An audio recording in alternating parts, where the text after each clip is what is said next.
Hello, this is Chef John from foodwishes.com with Eggplant Bacon. That's right, we really should have called this bacon-flavored eggplant. But quite frankly, eggplant bacon will get more hits. So as a little bit of a compromise, we put the word bacon in quotations, which I believe means I can't be sued, again. But forget about what we're calling this. The important thing to focus on here is how surprisingly well this came out. And no, not really as a bacon substitute, but really more of a fun, delicious way to eat eggplant. So with that, let's go ahead and get started with what I'm going to call the bacon brine. And this is basically going to contain the same things that turn pork into bacon, which are, of course, salt, sugar, and smoke. And for our salty elements, we're going to start with something called tamari, which is a beautiful type of soy sauce that's made with 100% soybeans instead of the usual combination of soybean and wheat. But anyway, we'll do some tamari or soy sauce. And then we're also going to add a little splash of Worcestershire sauce.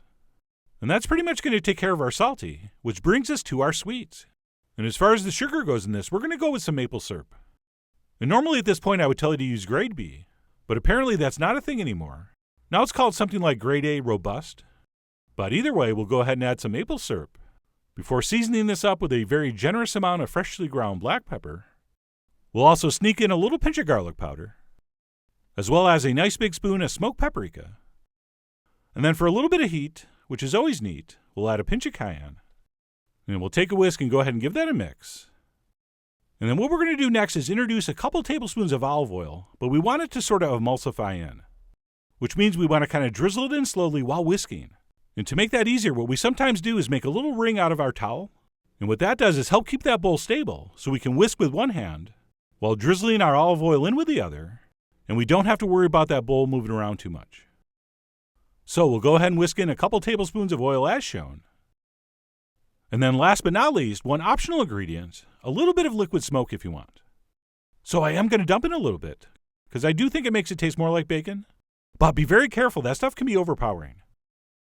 So if we're using it, we'll mix in a little bit of that. At which point we can set that aside and start in on prepping our eggplant. And preferably a male eggplant, which as you may know, we can identify by checking the mark where the flower was attached. And what we're looking for is a small dot versus a long slot. And what that indicates is that you're dealing with what they call a male eggplant, which is going to have a lot less seeds. And what we'll do to prep this is go ahead and cut off the end, and then we will cut this in quarters before slicing in hopefully approximately the same thickness as a slice of bacon. And for this operation, I highly recommend one of these vegetable slicers. Yes, you do have one. You probably forgot about it. It's in the pantry somewhere. So if you don't already have one of these mandatory pieces of equipment, I would say this recipe is the perfect excuse to get one. So I'm going to go ahead and slice up that eggplant, which is super easy on one of these things. It's also super easy to slice off your fingertips. So be careful and theoretically use the finger guard, which of course I always do.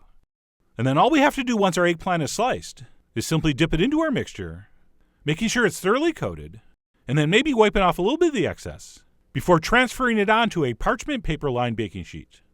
And by the way, even though I stole this recipe, this is my big improvement on the method, because all the other techniques for this I saw called for brushing our mixture onto the eggplant, which I did the first time I made this, and it took forever. So I thought to myself, they're tripping, I should be dipping. Which, by the way, is exactly how that thought popped into my head. But anyway, that's going to be up to you.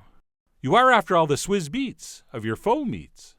And speaking of on to the next one, once we have all our slices dipped and arranged on our sheet pans, we're going to go ahead and transfer that into a 225-degree oven for, in my case, 45 minutes.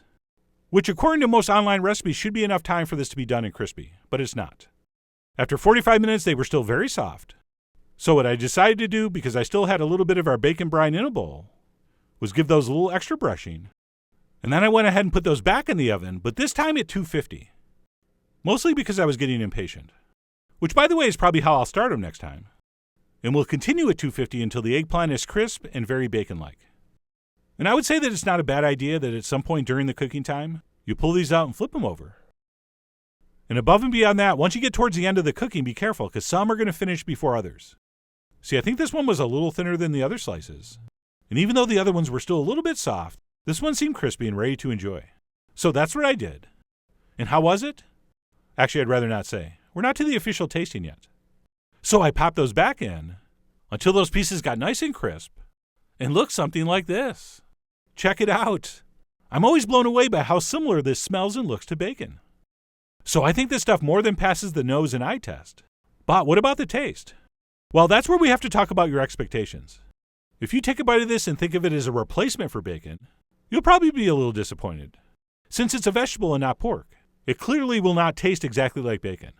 But despite that, it does have a baconish flavor and is very enjoyable to eat. So I think it's a mistake to think of this stuff as something you'd eat instead of bacon. The way you really should be thinking about this stuff is that it's something to eat instead of eggplant.